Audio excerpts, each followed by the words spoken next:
ప్రభుత్వానికి చెల్లించాల్సిన సొమ్ము పంచుకున్నారు. ఆనక నకిలీ చలానాలతో చెల్లించినట్లు చూపించారు. తీరా బయటపడేసరికే వ్యాపారులు, మిల్లర్లు, బడా నేతల చుట్టూ ప్రదక్షిణలు చేస్తుండగా అధికారులేమో పరారీ ఉన్నారు.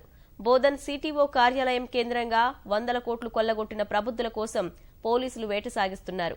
చేతులు కాలిన తరువాత ఆకులు పట్టుకున్న చందంగా ఉన్నతాధికారులు దిద్దుబాటు చర్యలు చేపట్టారు.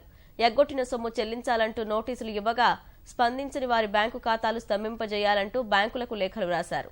అలాగే మిల్లర్లకు పౌర సరఫరాల నుంచి చెల్లించే సొమ్మును ఆపేయాలని లేఖ పంపారు. నిజామాబాద్ జిల్లా బోధన్ సిటిఓ కార్యాలయ కేంద్రంగా కొన్నేళ్లుగా జరుగుతున్న 100 కోట్ల నకిలీ చలానాల కుంభకోణంపై అధికారులు దృష్టి సారించారు.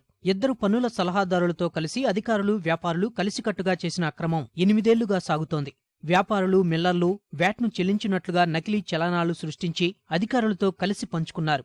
జనవరి 25న విషయం బయటకు రాగా ఈ నెల 3న బోధన్ పోలీసులకు వాణిజ్య పన్నుల శాఖాధికారులు ఫిర్యాదు చేశారు. అయితే కేసు పెట్టే విషయంలో ఎన్ఫోర్స్మెంట్, కమర్షియల్ ట్యాక్స్ అధికారుల మధ్య సమన్వయం లేకపోవడంతో ఇప్పటికే నిందితులంతా పరారీలో ఉన్నారు.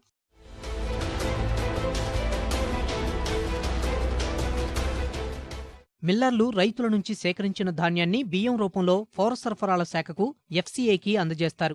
కొనుగోలు చేసిన ధాన్యం విలువలో 4% వ్యాట్, 1% మార్కెట్ సెస్ కింద ప్రభుత్వానికి చెల్లించాలి. అయితే ఇక్కడే కుమ్మక్కైన అధికారులు, మిల్లర్లు వ్యాట్ చెల్లించకుండానే నకిలీ పత్రాలు సృష్టించారు. కొందరు మిల్లర్లు, వ్యాపారులు చెల్లించిన మొత్తాన్ని దస్త్రాల్లో నమోదు చేసిన అధికారులు అంతే మొత్తాన్ని వేర్వేరుగా నకిలీ చలానాలు సృష్టించి మిల్లర్లు పన్ను చెల్లించినట్లుగా చూపించారు. మిల్లర్లు చెల్లించే సొమ్మును అందరూ కలిసి పంచుకున్నారు. 2005కు ముందు నుంచే ఈ దందా సాగుతున్నట్లు సమాచారం ఉన్నా ప్రస్తుతానికి 2012 నుంచి వ్యాట్ చెల్లింపులపై లెక్కలు తీశారు.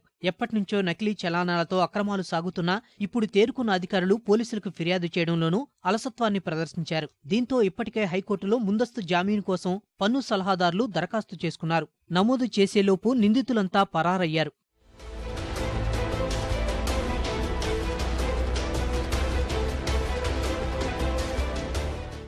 Commercial tax officer L Vijayender గారు, బోధన్ సర్కిల్, ఈయన ఫిర్యాదు ఇచ్చిండు. 2012-13, 2013-14 సంబంధించి ఫేక్ ఇన్వాయిస్లు పెట్టేసి దాని గురించి ఒక 50 కోట్ల పైచిలకు అమౌంట్ని చీట్ చేసిందని, చలాన్స్ ఏవైతే ఉన్నాయో అవన్నీ ఫోర్జ్ చేసి పెట్టిందని చెప్పి దాని మీద కంప్లైంట్ ఇచ్చిండు. వాళ్ళ ఆఫీస్కి సంబంధించి కూడా ఒక 3 ఆఫీసర్లు, అదేవిధంగా వేరే ఇంకా దీనికి సంబంధించి డీలర్స్కి సంబంధించి ఒక 2 మెయిన్గా వాళ్ళకి సంబంధించి ఒక 5 మంది మీద ప్రథమంగా ఫిర్యాదు ఇచ్చిండు. దీన్ని ఫర్దర్గా ఇన్వెస్టిగేషన్ చేసిన తర్వాత వీళ్ళ పేర్లు కానీ మిగతా కానీ వేయించాలి. వాణిజ్య పన్నుల శాఖ కమిషనర్ అనిల్ కుమార్ వ్యవహారాన్ని స్వయంగా పర్యవేక్షిస్తున్నారు. దీంతో దిద్దుబాటు చర్యలు చేపట్టారు. ఇప్పటికే ఎగ్గొట్టిన వ్యాట్ మొత్తం చెల్లించాలంటూ 114 మంది వ్యాపారులు, మిల్లర్లకు నోటీసులు పంపారు. అలాగే ఇప్పటికే 30 లక్షల రూపాయల వరకు తిరిగి వసూలు చేశారు. దీంతో పాటు కస్టమ్ మిల్లింగ్ కింద నిజామాబాద్ జిల్లాలో మిల్లర్లకు చెల్లించాల్సిన సొమ్మును నిలిపేయాలంటూ వాణిజ్య పన్నుల శాఖ అధికారులు, పౌర సరఫరాల అధికారులకు లేఖలు రాశారు. ఆయా మిల్లర్ల బ్యాంకు శాఖలను స్తంభింపజేయాలంటూ ఇప్పటికే బ్యాంకులకు వాణిజ్య పన్నుల శాఖ లేఖలు పంపిస్తోంది. తద్వారా ఎగ్గొట్టిన సొమ్మును తిరిగి రాబట్టుకునేందుకు యత్నిస్తోంది. ఈ కుంభకోణంలో నిందితులంతా తప్పించుకునేందుకు అధికారులే అవకాశమిచ్చినట్లయింది. విషయం బయటకు వచ్చినప్పుడే కేసు పెట్టి ఉంటే ఇప్పటికే నిందితులు ఓచలు లెక్కిస్తూ ఉండేవారు. ఇప్పటికైనా కేసును వేగవంతంగా చేసి నిందితులను అరెస్టు చేస్తే తప్ప పురోగతి సాధించే అవకాశం లేదన్న విమర్శలు వ్యక్తమవుతున్నాయి.